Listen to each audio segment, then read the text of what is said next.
President Paul Kagame has done well in Rwanda, 50-50. I give you my pledge as party leader of Wiper Democratic Movement, a member party of Azimio Coalition. Our principled position is 50-50 gender parity. We have made it very clear in our manifesto and wherever. God willing, people of Machakos, people of Kenya, Your Excellencies, Lady Governors, please take note. Your country has changed. And I don't want to elaborate beyond that. And people expect nothing but transparency, inclusivity. They don't want stealing people. Wameibiwa ya kutosha. Wamedanganywa ya kutosha. And even as we sit here and celebrate this wonderful work, we want other leaders to know this county has been hurting. Churches were demolished in Mavoko, 5 churches, and the bishops are here. People committed suicide. I attempted to enter that demolition area, ostensibly land owned by East African Portland Cement, ancestral land ya watu wa Machakos.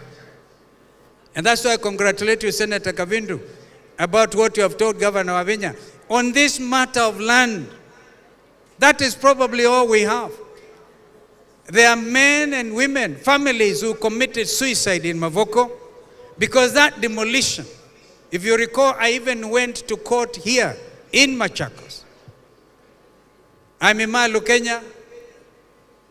Na ndwalangi on the river. Ono mundi, no compensation. If we do not have justice in our country, ladies and gentlemen, you'll be celebrating yourselves here, lady governors, because the country is crying out. The second reason I want to congratulate Governor Wavinya, you seem to have read the mood in the country, and you have given time to the youth, to the Gen Zs. This is what your colleague there is taking home. Our young people died, over 300 of them. Wamepigwa risasi wakawawa. Kwa makosa gani? Walikuwa nabeba bendera ya Kenya, our national pride, just like our athletes have done in Paris. 11 gold medals, 11 medals, 4 of them gold medals, and they were proudly carrying the national flag. The next thing the Gen Zs were armed with was a bottle of water, chupa ya maji, and their telephone. Ladies and gentlemen, lady governors, if you think the Gen Z story is over, you are deceiving yourselves. This country will never be the same in terms of governance.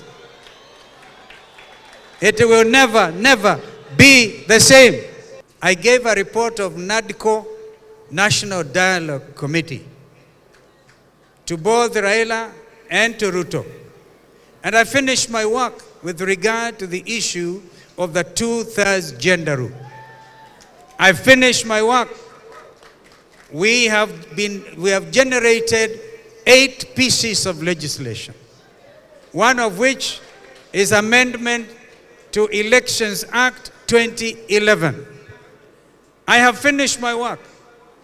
And under that amendment, all political parties will be required to adhere to 2/3 gender rule when they are doing their party nominations.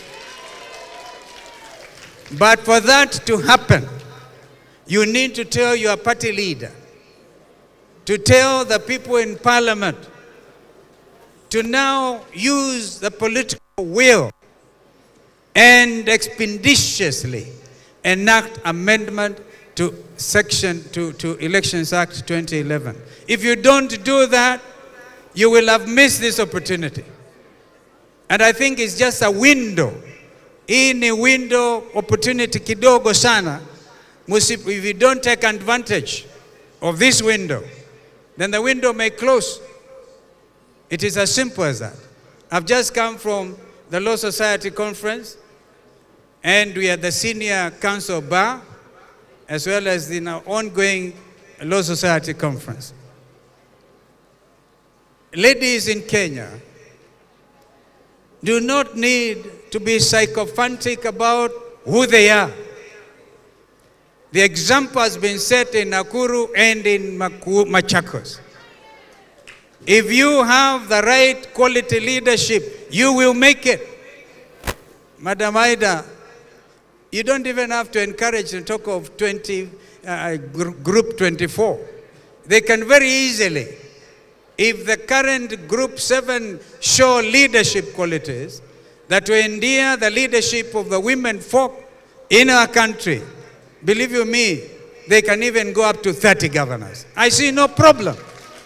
I see no problem. But if the current crop do not embrace what you have unveiled here today, complete with an advisory council led by Mama Ida, then you may be a discouragement to others. So this is why I started by congratulating you, Governor Wavinya, for what you have showcased in Machakos. I cannot stand here and say, Governor Wavinya, kuwa re-elected or not re-elected, kazi yako ndiyo itakufanya uwe re-elected ama uende nyumbani. Si namna hiyo? So she has done well. And so, because I'm a party leader, I don't want other leaders to say I've endorsed Wavinya for 2027. If your own leaders do that, they'll be putting you into a lot of trouble. Every time I come to Machakos, I can't fail to marvel at the beauty of Machakos. For those who are coming to Machakos for the first time, just look around. Machakos is surrounded by hills. Just look around. Sometimes I wonder whether the Garden of Eden was in Machakos.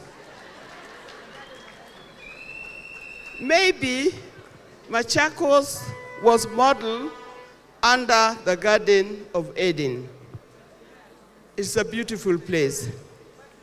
And to keep it beautiful as it is, you need good leadership to maintain it or to add value to what you already have.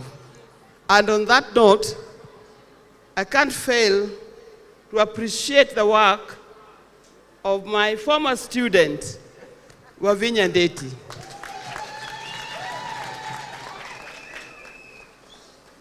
Wahenga walisema siku nzuri inaonekana saa ngapi? Alfajiri, si ndio? I noticed Wavinya Ndeti from very early time, and I'm not surprised that she's doing what she's doing. But I know she can even do more, and expect more people of Machakos.